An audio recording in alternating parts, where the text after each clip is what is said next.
Hello, everybody. Welcome to Talking Fitchburg on this beautiful Tuesday, May 17th, 2022. Jeremy Crosby here. Hope you're having a wonderful day. Oh, I am, because it's just gorgeous outside. And I hope to be outside right after the show. So I'm just race right out there and enjoy it while we enjoy these spring-like temperatures for the week. Chance of storms starting Wednesday into the weekend, but still reasonably nice, cool, warm, all of those things. And we got a great show coming up for you today that equals all those things. Cool, nice, warm. Fitchburg Road Construction Update. We have one of those for you. And Department of Ag, Trade, Consumer Protection. Okay, fine. Maybe not the best transition, but we have home improvement talk too. If you're looking to get home improvement done, we'll talk with our friends from ATCP on hiring the right contractor. Make sure you don't want to hire a flyby contractor or storm chaser. So we'll have all that for you coming up here on the show today. But first, let's get into your headlines. And we start with EMS Week. That is happening all this week. And got a couple of tributes here to share with you. First, coming from Dane County EMS, says Happy EMS Week to all our dedicated providers who respond to those in need. Your service to our community does not go unnoticed, nor your sacrifices unappreciated. The theme of EMS Week this year is Rising to the Challenge, something all our providers across Dane County have continued to do throughout the challenging conditions of the past 2 years. We thank you now and year-round for what you do during this EMS Week. Another tribute coming in from DOT saying during National EMS Week, we recognize our emergency response partners for the vital work they do in responding to emergencies on our roadways and communities across Wisconsin. Again, thank you to all of our EMS families out there. And thank you to Verona EMS, who serves Fitchburg and Verona. We will be talking with Jeff Dostlik later this week about EMS Week as we work through this week. But went from National Police Week to EMS Week. So either way, thank you to all our public safety officials, and thank you for what you do day in and day out. Sticking with public safety, pinning ceremony to tell you about. The police department will be hosting a pinning ceremony Monday, May 23rd at 1 p.m. in the City Hall. That's the Francis Huntley Cooper City Hall chambers, council chambers, that is, welcoming 5 new police officers.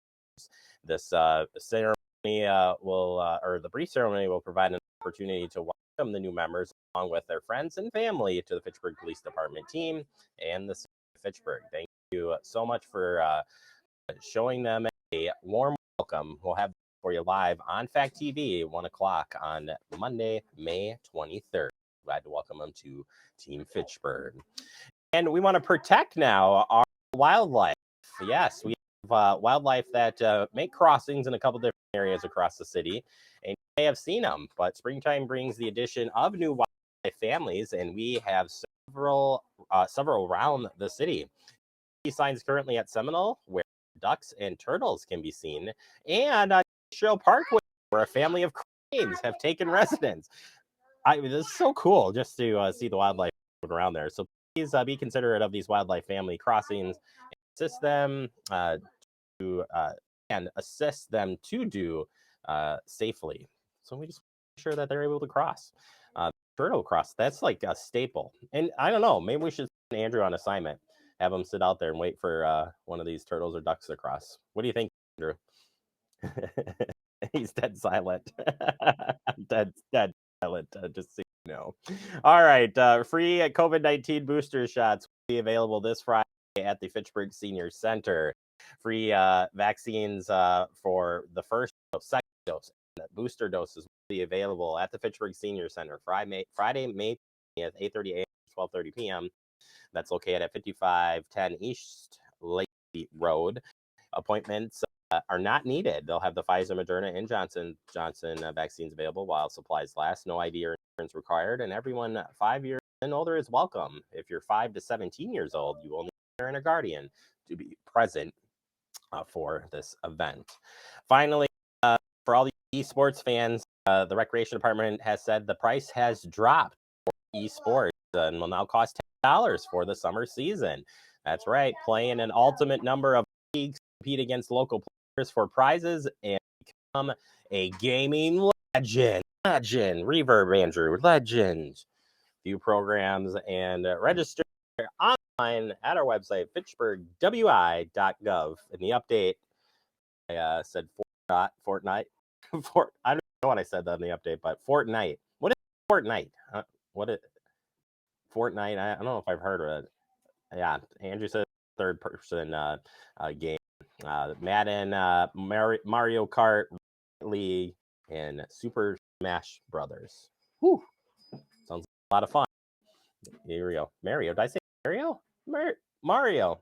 Mario Kart. Come on. My wife's me too, giving me the look. Mario Kart. Fine. Well, you guys can tell that I haven't played games in a while, I guess. Guilty as charged. All right, that does it for our headlines. Coming up next, we're opening up our digest. We'll have your Fitchburg road construction update, and later we'll check on trade consumer protection. We're talking about home improvement and making sure you hire the right contractor. That's coming up here on Tuesday's edition of TF. You could be spreading the coronavirus without realizing you have it. So follow guidance from authorities where you live and do your part. It's important to limit in-person interaction with anyone outside of your immediate household, but phone and video chat are safe ways to connect. It's also important to limit any social gathering. This advice applies to people of any age, including teens and younger adults. Visit coronavirus.gov for the latest information.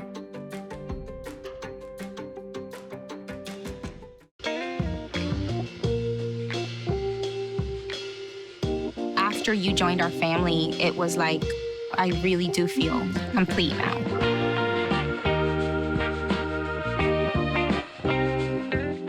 Well, welcome back into Talking Fitchburg. Joined today from our Public Works Department. He's our traffic engineer and so much more. Andrew McFadden, welcome back to the show. How you doing? Hey, Jeremy. Good. Good. Just good? Yeah.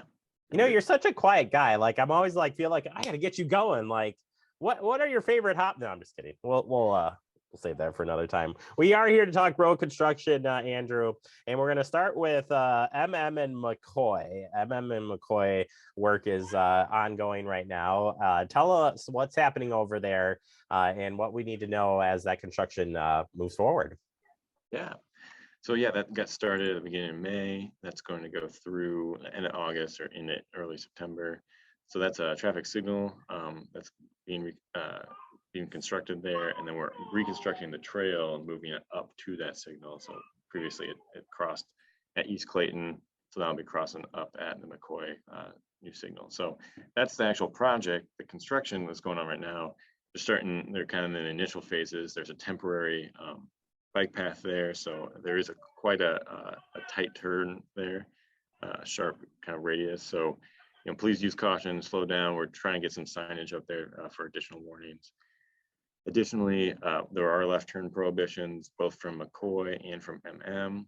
We have been noticing a lot of folks taking U-turns there at East Clayton, not wanting to take the detours either to Lacey, US 14, and the Beltline.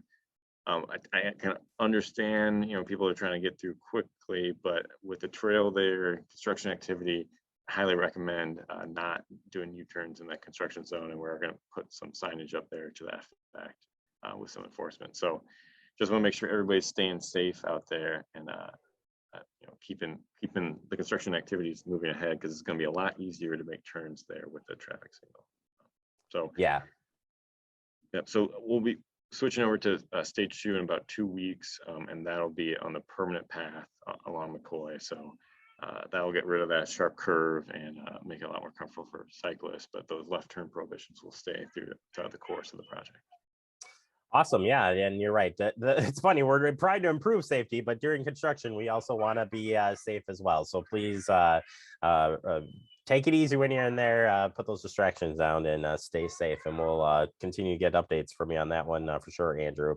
All right. Moving to North Fish Archery Road. And they're like, please, we don't have any more construction, right? These are just little tidy up projects that are finishing up here. So we had some closures this past week, but as far as finish up projects, what are they doing, Andrew? Yeah, so there's a few little things here and there. This will become our spring work that should be wrapped up in May. And so you'll see the new green pavement marking. So that's what we've done on other projects in McKee Road. that is really there to kind of highlight pedestrian and bicycle conflicts there on the driveways and the new and the streets on the west side of the road. So that has all kind of gone on this week. There was some closures that will continue today and then next week. So Friday, May 13th, and then into next week, just as they button that up. And then that should really do most of the work as far as spring work that you'll see out there. So hopefully those drums will get out of there. We'll kind of go back to normal. And then the contractor will come back in basically in September, October to do their warranty work. Basically just anything that wasn't working right or has damages to it, they'll be coming back in to fix those. And so that'll be probably the next time you see the drums come back and a little bit more work. The only other kind of inconvenience that you'll see is there was one cracked pipe down kind of near the pick and save, cracked storm sewer pipe. So they're going to be putting a liner in there. So you might see kind of an interesting bag, inversion. That's definitely a sight to see. And that should be coming up here in the next couple of weeks. But yeah, like I said, most of this work will be wrapped up here in May, and then you'll see them again in late summer, early fall. All right, appreciate the update on that. Cross that one off the list. Move on to South Saline Road and that project kicking off here in August. Yep, that's right. So that one got delayed a little bit. Usually we don't like to start this late in the year, in mid-August, but that's the projection right now. And so it's out for bid right now. We're gonna get that approved, and then hopefully start in mid-August up at East Sherrill at that intersection. So East Sherrill and South Saline, kind of start in that area, do some storm sewer work, get the road paved adjacent to the Quick Trip, and then go kind of south towards Swan Creek and probably stop there for 2022. The railroad's going to do some of their work at the railroad crossing itself, kind of into the winter to spring. And then we're going to finish up the project through South Saline and Lacey in spring of 2023. So wrapping everything up by June of next year. So that's kind of phase one. And then the phase two north of East Sherrill up through McCoy Road, that will be done in 2024. So to break that one up a little bit, so it gets a little complicated, but hopefully that gives us a little bit more wiggle room with some of the traffic control. Yeah, we'll keep you up to date. But yeah, you're right. It doesn't seem right to start a road construction. You never hear them starting in August. But right. when you lay out the schedule, then it's like, okay, I get it now. So, but yeah, we'll keep you up to date on that. If any changes, you certainly will let us know about that. All right, turning over to the chip seal, and we've got a map here to show. You can tell us where some of this chip seal work is going to be happening this year. Yeah. So. So Tom Baldwin does most of this work, and so he set up this page. So if you want to check it out, there's the whole full marking plan. So that's you can kind of use this link to get there. And what this shows is basically all the crack seal and crack fill and chip seal throughout the city. And we'll be starting this in late May. We just got approval, so we'll be doing some of the contracting work to get that going. So late May, early June. That'll continue through the beginning of July, and so that would really be going in June. So I would expect a lot of these roads to have some sort of temporary closures, partial closures. There'll still be lanes open, but please go slow. There'll be lots of construction activities throughout June, and then we do have some striping projects as well as part of this, and then Sub-Zero Parkway. So. Kind of take note of these. These will definitely be off and on throughout late May and June into early July. And Andrew, putting you on the spot here, what does chip seal actually do? So why do we do this on the roads? Yeah, so there's lots of different maintenance techniques to basically seal the roadway. The crack fill is really to seal those large cracks that you see, so we clean them out. We add that crack fill. Really, that's just keeping water infiltration out of the road, so you don't get that freeze thaw. It's very similar with a chip seal, but it also gives that surface layer just for a new surface. There's also UV degradation on the road surface that degrades the asphalt in the roadway. That then so this really provides a new top coat to that roadway. So both of them are pavement maintenance techniques that we do Not generally on our newer roads, so maybe 5 to 8 years out after they were initially constructed. It just helps preserve the pavement, keep them lasting longer, so we don't have to go back out there and do more construction for longer. That's good on all fronts, and it's just messy while they get it done, but it'll get done and we'll move on. So, all right. Well, we'll keep people up to date on that. Andrew, thank you so much for your time. If people want to find out more information on some of the stuff we talked about today, where can they do that?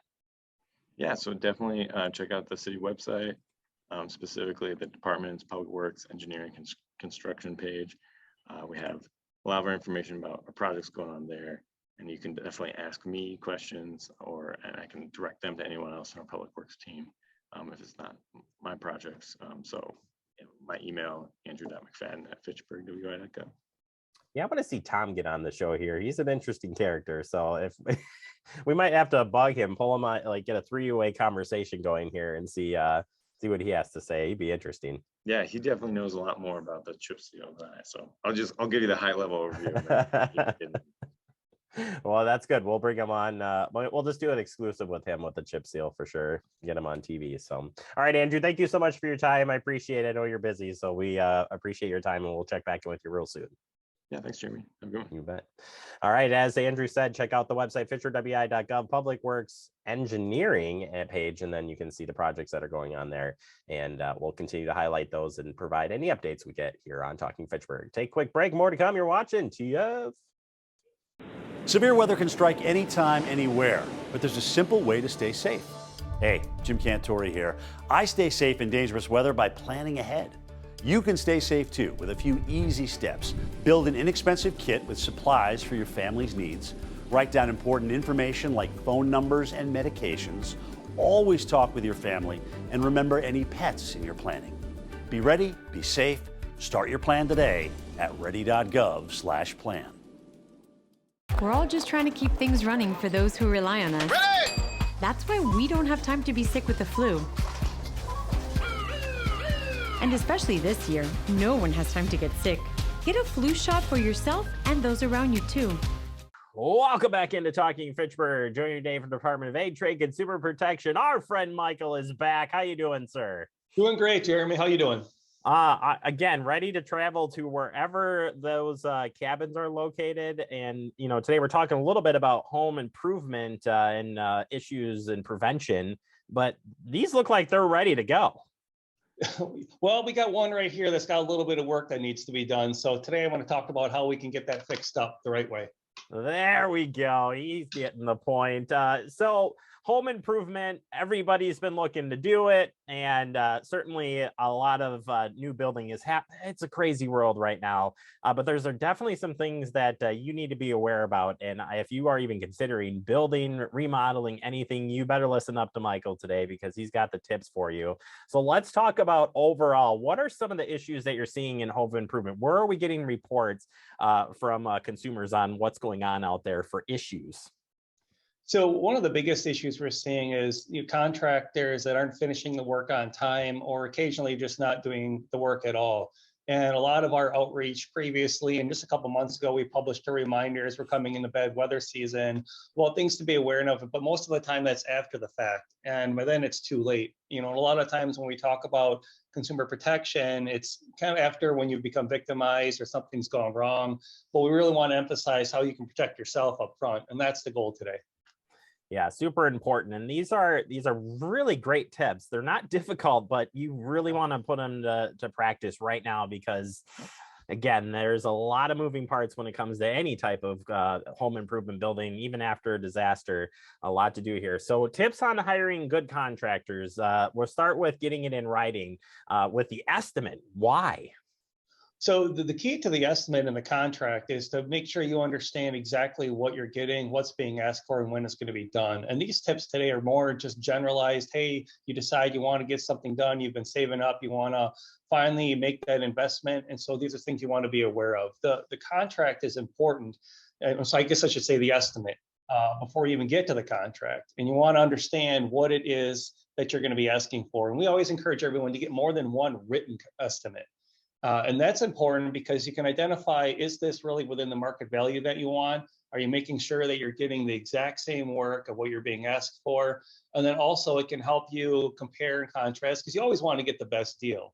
But when you're getting that deal, making sure you're looking exactly of what materials are being used, what timelines are being estimated, what are you going to be responsible for, before that project starts. So when you do that, if you have two estimates and one of them's substantially lower than the other one, that should be a red flag. If you get three and two are about the same and one's really low, an even bigger red flag. Yeah, I would say that that's you. I'd go 3 or 4 at this point because it's so difficult. And you might have a hard time right now trying to even get bids out of 2 or 3 contractors out there because they are so busy on what they're doing. Another question into the estimate in the written piece, and something that is continuing changing, is the materials needed to build. If it's written on the estimate for whatever price and that price changes, what should we be looking for on that estimate when we're talking about some of those materials specific, and what numbers maybe? And I haven't looked at one recently, so I can't tell you one way or the other, but I'm suspecting there are some moving things potentially that you want to be aware of. It's a great point. That estimate, because it is not a contract and it's just an estimate at that point, is going to be reflective of what the supply costs and maybe even the labor costs at that time when you get it. So if you decide to go with a certain contractor and you get a relatively quick that estimate, it shouldn't impact it too much. But you give those estimates and you wait a couple months, as we've seen, the economy is changing very quickly. And so what you may expect to pay could adjust, and that's not a sign of a contractor trying to be shady. That just may be the result of market conditions. All right, turning to the contract itself, do not rely on an oral agreement. Oh my gosh, this day and age, no way can you do that. You must get it in writing. Why?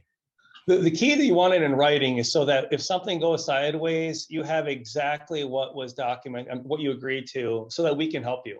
Or if, gosh forbid, you have to file a civil suit or something goes really bad, you want to be able to articulate to everybody else and show them what was agreed to. What's interesting is verbal contracts do have bearing and standing in Wisconsin. So there is that, and they become binding, but it's really, really hard for us or any other agency to help you out because we weren't there, when that verbal agreement was being made. So the contractor will have just as much credibility as you do when it comes down to explaining who actually said what and which was agreed to. So everything needs to be in writing. I hear this a lot, and I'm glad it's in the notes here for today, is I signed a contract, but I didn't know exactly what I was signing up for. There were things on here that were like, well, they're a reputable company, right? This is something even in my previous career is we always encourage people that you're under a lot of pressure. You don't want to feel foolish. You don't want to make it seem like you don't know what you're talking about because you're going to spend this money. And unfortunately, that's the part where it can get you into trouble. Don't let your pride cost you a lot of money. If you don't understand it, ask questions, and certainly don't sign anything until you're 100% comfortable. You're going to be spending a lot of money, and the last thing you want to do is have a mistake that you got to stare at every single time you walk up the sidewalk or walk in the door. It's a reminder that you didn't do your homework. Absolutely. Something that happens at the end of these things, and I would say you better spell it out in your contract, but a completion certificate or something that you're marking that this project is almost done. Why should we have that in place and make sure that it is really specific to making sure it is done before making that final payment? Because once that's done, then the contractor then has standing to say you either owe the final payment, and if you don't make that, essentially you've agreed that all the things have been completed. Everything that was agreed to beforehand, you're validating that it's done. So you can't come back. You don't have any standing to come back after the fact and say, hey, wait a second, you didn't do X component of that contract. So this is an area where that contractor is going to be motivated to get it done, get out of them, move on to the next contract, because time is money for them. But you are the one who's going to be making that payment. So it's imperative that it's done, not only that it's completed, but it's completed to the level that was expected and agreed upon. Yeah. Very important stuff there. And finally, the lien waivers. For people who aren't familiar with this, how that works, walk us through it, and then explain when we're talking material, everything about the project before we close it out. Tell us how that works.